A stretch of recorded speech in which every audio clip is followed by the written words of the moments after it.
Hi everyone, I'm Kate Kennedy and I'm here with day 87 of 100 Days of Kane, PA. And one name that has come up multiple times during the 100 days so far is Mr. Dick Buckley as the middle school principal.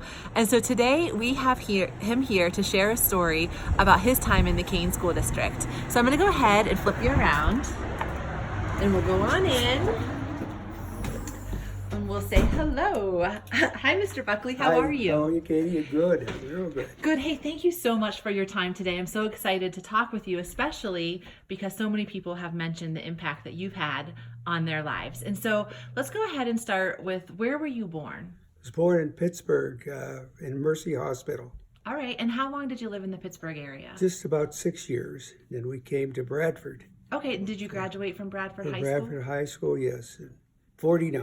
1949. Yes. And what did you do next? Next, I went to Slippery Rock, graduated from Slippery Rock, and then when I graduated in January, they had different times for their semesters. So I graduated in January and came home, left around for a couple of weeks, and I thought this was not going to work. So I went up to the high school to put my name in as a substitute, and I was called a number of times.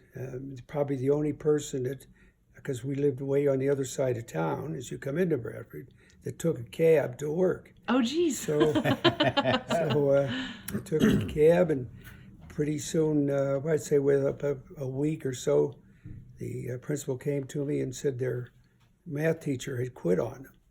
So I figured, well, if he wanted a job, and I took the job for the remainder of the year, and then graciously accepted Uncle Sam's invitation to join him in the Army for 2 years. Went over to Germany, and a year and a half in Germany, and come back and started back into teaching at Bradford again. Wow. Yeah, that's great. And then how long were you teaching in Bradford after the Army? I just taught 2 years, and then a job came open in Williamsburg, Pennsylvania. And I took that. That was down near Altoona. I took that job as a teacher, guidance counselor eventually, and also basketball coach. Okay. And how long were you in Williamsburg? I was in Williamsburg for 10 years. Okay. And after that, you came back to McKean County. Where'd you go? Came back to Kane. All right. So we finally got you to Kane.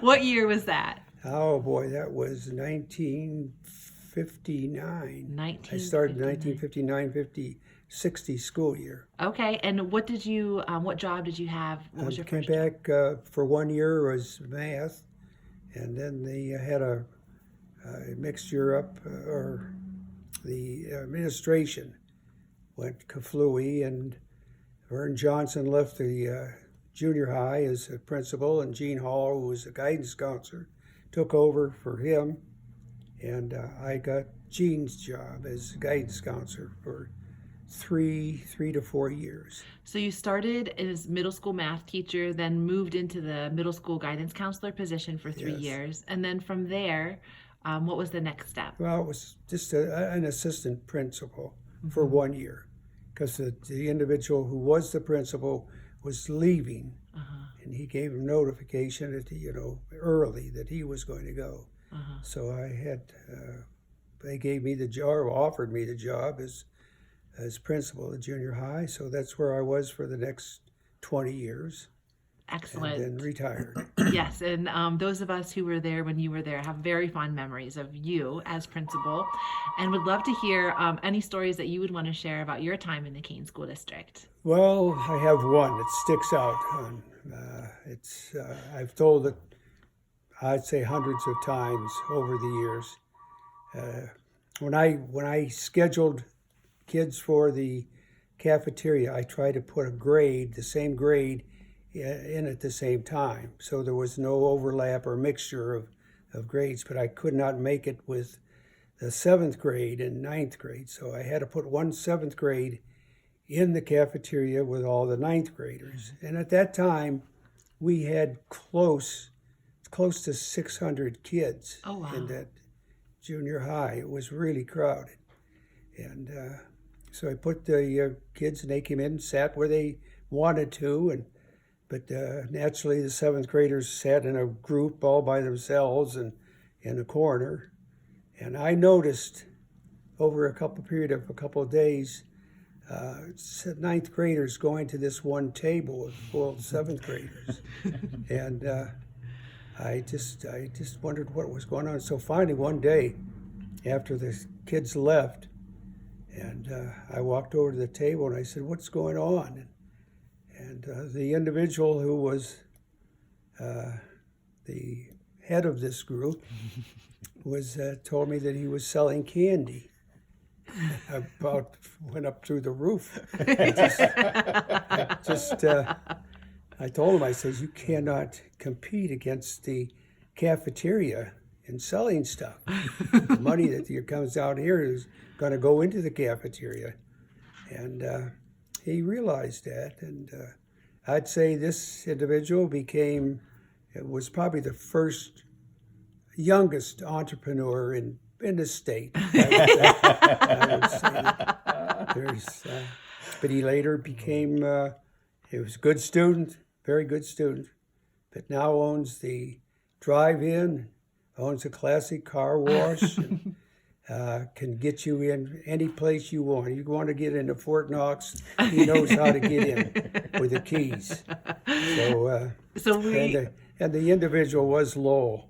Lowell Watts, whom we happen to have right here. And just happen to have him. After hearing your side of the story, I think it's only fair that we hear the same story from Lowell's point of view. Well, this was kind of cool because this is the first time I've heard, directly from Mr. Buckley, his side of the story. It was that was really neat.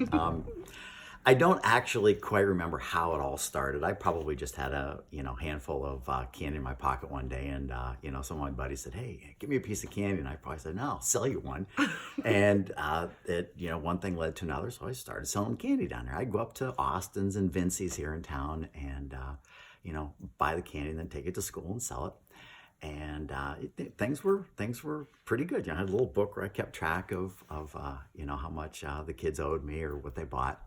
And went home and told my dad how things were going, and he says, "Oh, that's pretty good." He says, "Why don't we set you up with a wholesale account through Miles Bradford so you can buy the candy wholesale and make a little bit more instead of buying it at retail?"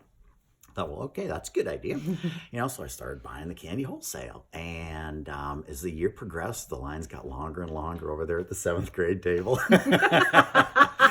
and towards the end of the year, the line was a little bit too long, and Mr. Buckley came over and wanted to know what was going on. Well, at that particular point in time, I think the gig was up, and so I told him what I was doing, and he really, just in no uncertain terms, let me know that was unacceptable. So I'm sure the tears are probably coming down my cheeks, but I went home and I told my dad what had happened. He says, "Yeah," he says, "I figured that was coming," So he says, "Now I want you to go in bright and early tomorrow morning and talk to Mr. Buckley, and, and explain to him, what had happened, and then, ask him one additional favor." So I said, "Okay." So I get down bright and early, knock on Mr. Buckley's door, and I said, "Can I come in and see you for a minute, Mr. Buckley?" He says, "Yeah, sure, come on in, Lowell." And I thought, wow, this is great. It was like nothing had ever happened, So I went in and apologized, and I said, "I'm really, really sorry for what I had done, Mr. Buckley. I knew better than that. I'm just really sorry, but can I ask you just one favor?" And he says, "Yeah, sure, whatever you want, Lowell." And I said, "Well, I've got a lot of stock. Could I have a going out of business sale?" And I saw the corner of his lip start to break into a smile. And then I think he realized, I can't smile about this. And he gets the stern look on his face and he goes, "You out!"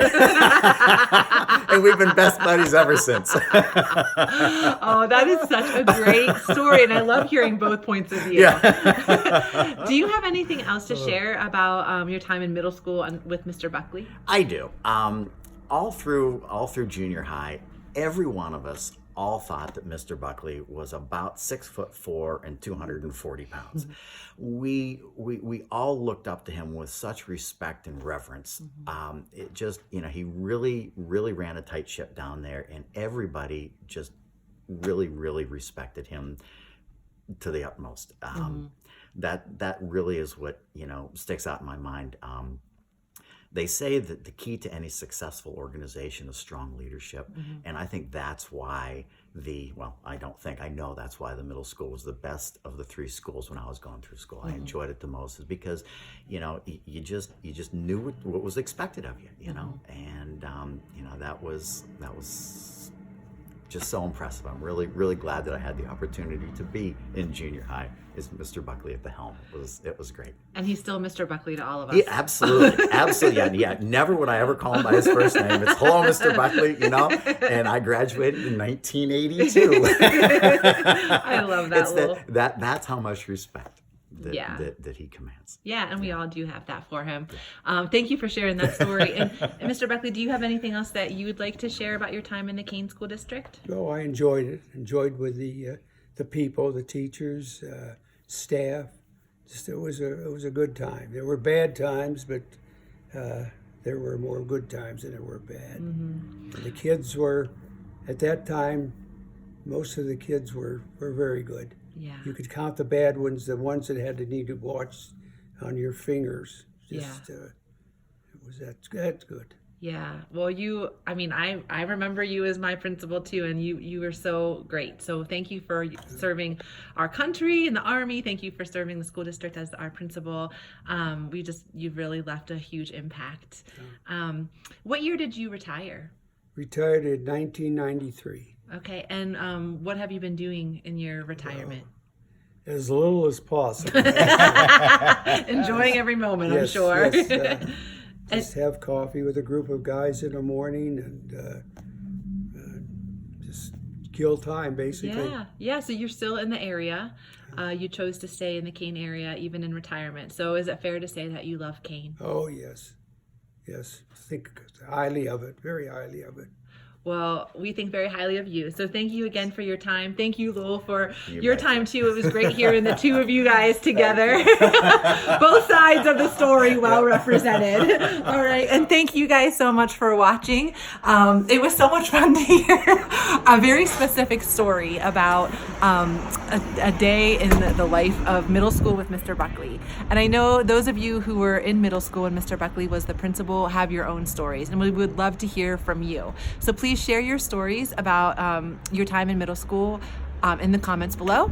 Thank you again for tuning in, and we'll see you tomorrow for day 88.